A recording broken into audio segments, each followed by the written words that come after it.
with Extra Mile Inspection. How are you doing, Jay? I'm doing good. How you doing? I'm doing well. So Jay's been gracious enough to spend some time walking us through some good value home projects to help you not get tripped up on a home inspection in case you're thinking about selling your house as soon as the summer or maybe next year. And since we all have a little bit of extra free time, he's going to help us go through some checklists on that. So how long have you been a home inspector, Jay? I have been a home inspector for 7 years. What got you into? Why did you want to become a home inspector?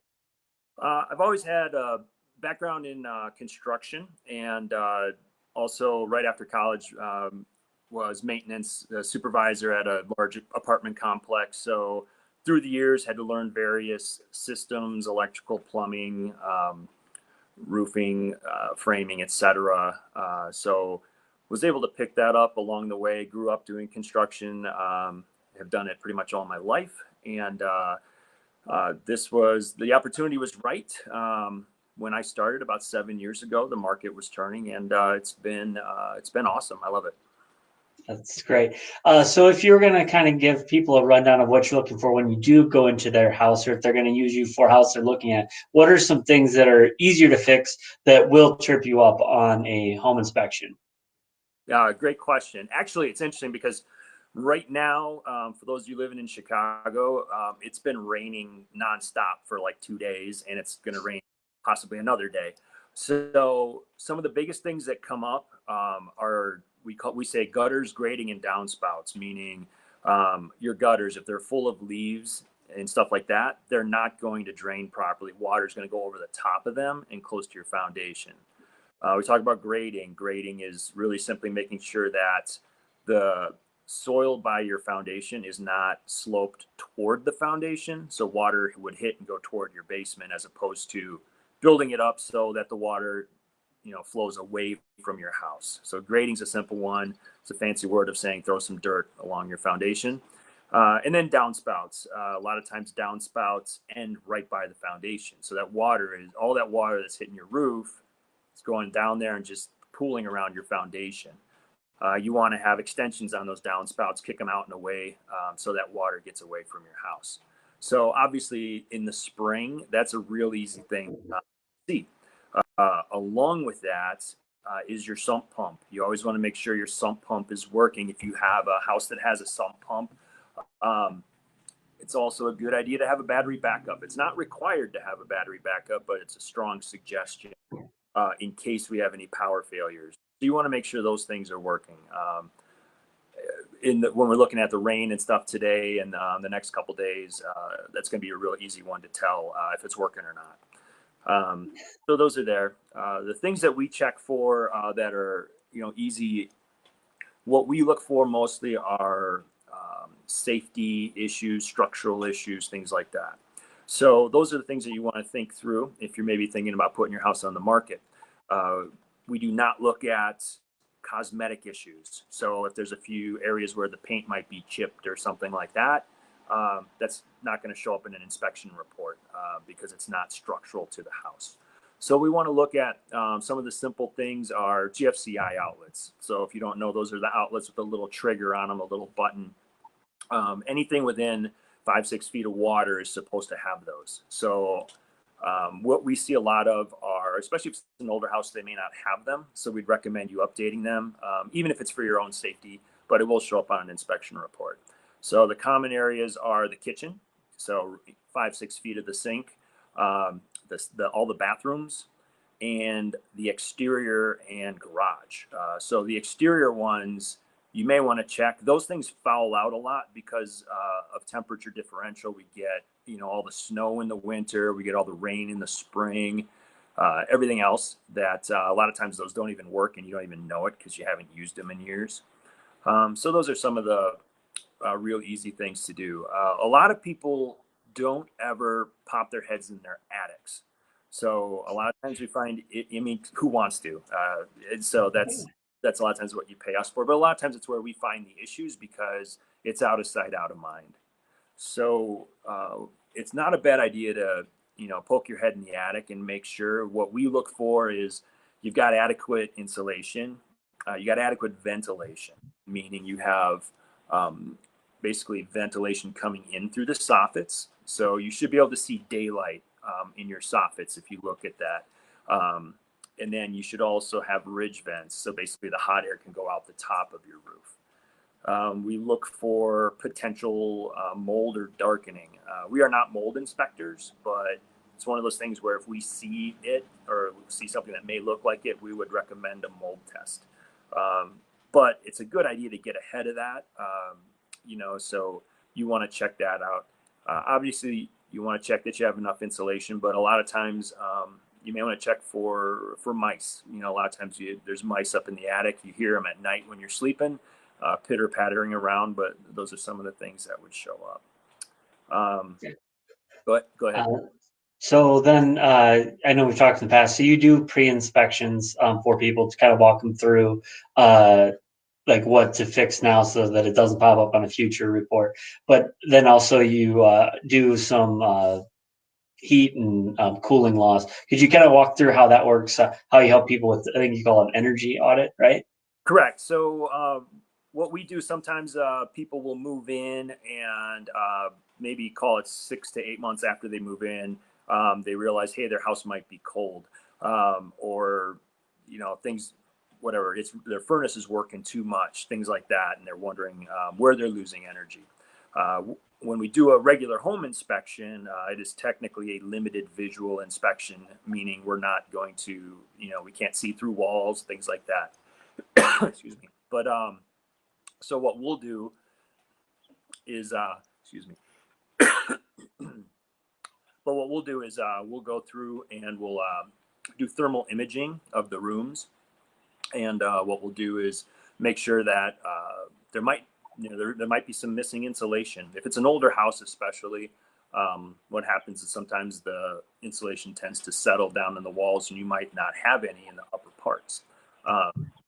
Other things that we've seen is where people have had renovations done, and we've come in after and realized that maybe when the contractors put the renovation up, and we had one where they had put a bunch of can lights in.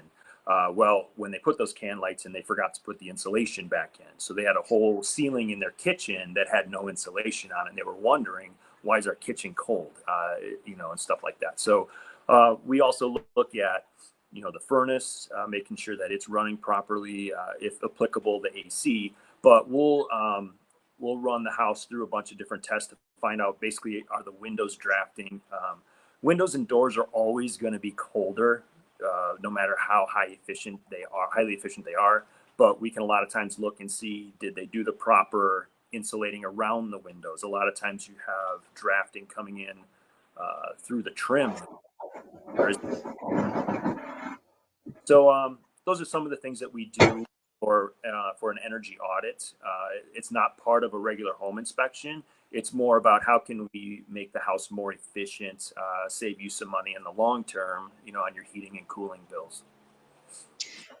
So then with people being home more and before it gets nice enough out that the windows are open all the time, you also do radon testing both as part of inspection and if people have never done it. Can you walk people through, for those that aren't as familiar, what radon is, why it's important to get it tested, how the test works? And I know your test is drastically different than the one that they can buy at a big box store. So maybe kind of explain why it obviously quality matters, I guess, but it kind of walk us through your product. Yep. So more and more people are getting radon testing at the point of sale, meaning when someone comes to us and they're interested in purchasing a house, we'll do the home inspection, we'll do the radon test as well. The reason that they do that within that 5-day window is because if it comes in high, they can potentially ask the sellers to fix it, to put in a mitigation system. A radon test is $175 to $200. A mitigation system's, usually somewhere between $1,500 and $2,000, depending on the size of the house. So it's worth it financially, but it's also worth it for peace of mind. What radon is? So radon is decomposing uranium in the soil. It's a byproduct of that. And the way that it enters through the house are through potential cracks or openings usually in the basement crawl space, the lower levels of the house. So if you have a sump pump, if you have any type of natural settling cracks, things like that, it can seep in. It is an odorless, colorless, tasteless gas, and it has been linked. It has been linked to several types of lung cancer. So it is right now the second leading cause of lung cancer. And so it's one of those things where people get it tested, obviously, for peace of mind. So what we do is we have our units that we will drop off at the point of inspection, or maybe even 2 days before. The units that we do are very high tech, so I know that you can buy them at Home Depot or any type of hardware store, and those tests are fine. The issue with them is you put the basically little charcoal canisters in your basement for a couple days, and then you ship them off, and you usually get results a couple weeks later. That's not going to help somebody at the point of sale because it's too late, but they're also not as reliable. So the units that we use are very top of the line for the industry. And what we'll do is we'll place those units. They have to be in the house for 48 hours. The house has to be under normal living conditions, meaning they can't open all the windows.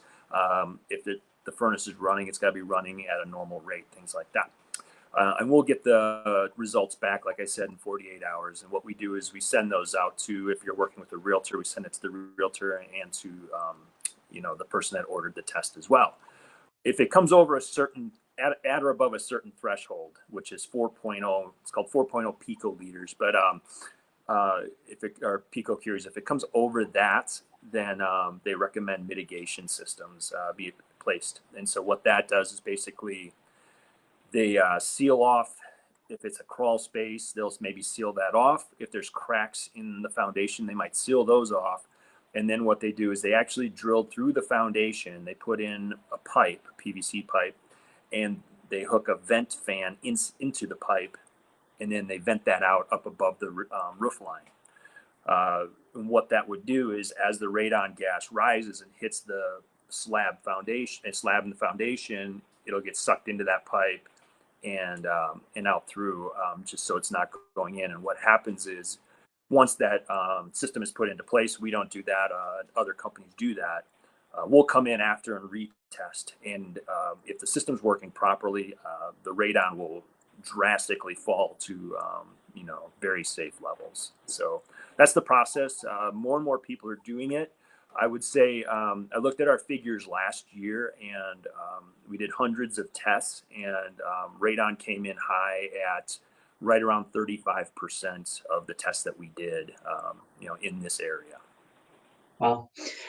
So as you're kind of doing those tests, if they don't if they don't do it beforehand, they do it after, the mitigation, you have companies that you've worked with in the past that can do that type of work since you don't do it?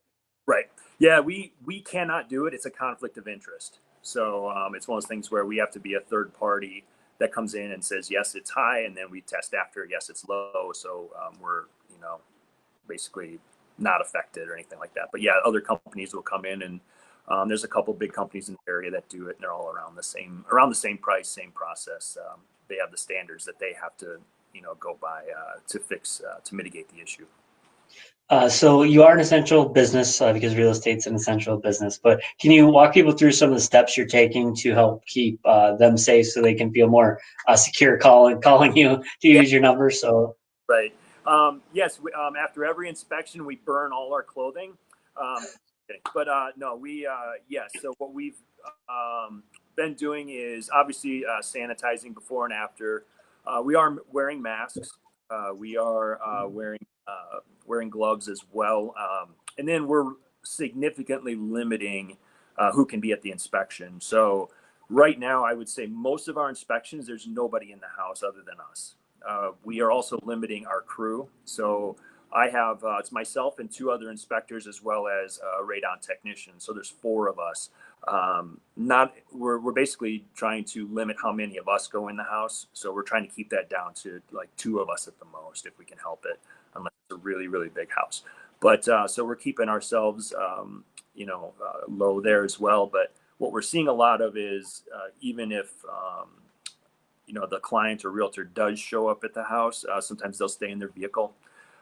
If there is somebody living at the house, they cannot be in the house. They need to go somewhere else. I know there's not a whole lot of places to go to right now, but they're figuring that out. But we're doing a lot of that, obviously keeping social distancing, things like that. It works well with our industry because as far as our reporting, we do a very detailed report that gets emailed within 24 hours. That's got hundreds of pictures of the place. So our notes, etc., are very self-explanatory. And then we find ourselves probably talking to people more on the phone after the inspection to walk them through what things mean, as opposed to showing them firsthand at the inspection. So a lot of that kind of stuff that we're doing, yeah, that's pretty much it. I mean, that sounds perfect. So any words of wisdom before we go into how to get hold of you? You're running two businesses, so anything that you want to get put out there for people? Well, I mean, I think obviously everyone's getting a little stir crazy right now. And I know guys would hate to hear me say, go work on some home improvement projects. I'm kind of out of projects to do in my home and in my gym, but that's okay. But I think more and more people are appreciating and trying to stick to the protocols and everything right now of all of this that's going on, and it seems to be working, seems to be turning, that kind of thing. But the only words of wisdom I have really is to stay active, and I know that kind of goes more into your realm, Dr. Brian, but it's really hard because people don't have gym memberships right now, and they're trying to figure out how to work out at home or things like that. But stay active. Your body needs to keep moving. You need to keep doing things. Otherwise, we start developing the issues from non-moving and gaining weight and feeling terrible and binge eating and drinking and all those kind of fun things. But I'm trying to stay as active as I can during this whole thing. That's some great advice. I couldn't agree with that anymore. It's more important now than ever to try to keep a consistent workout, even if it's not as intense. It's helpful. So, what is your website, Jay? So my website is simply www.extramileinspection.com. That's our website. Perfect. And then what's your email? And it's just Jay at extramileinspection.com. People can go to our website. You can learn more about what the inspection covers. You can also learn more about radon. So there's some links there to some of the EPA stuff regarding radon. And you can also, there's a form on there. If you have any questions or inquiries, you can send those to us through the website as well. That's perfect. And then what's your business number? 847-561-8232. That's 561-8232. All right. Well, thanks again for your time. If you guys have any questions or comments for Jay, please leave them, and we'll make sure that we try to address them. And then I hope you all have a great day. I'll see you tomorrow with some painting tips with Jonathan Richards of Touchstone Painting. Awesome. Thanks, Dr. Brian. You're welcome.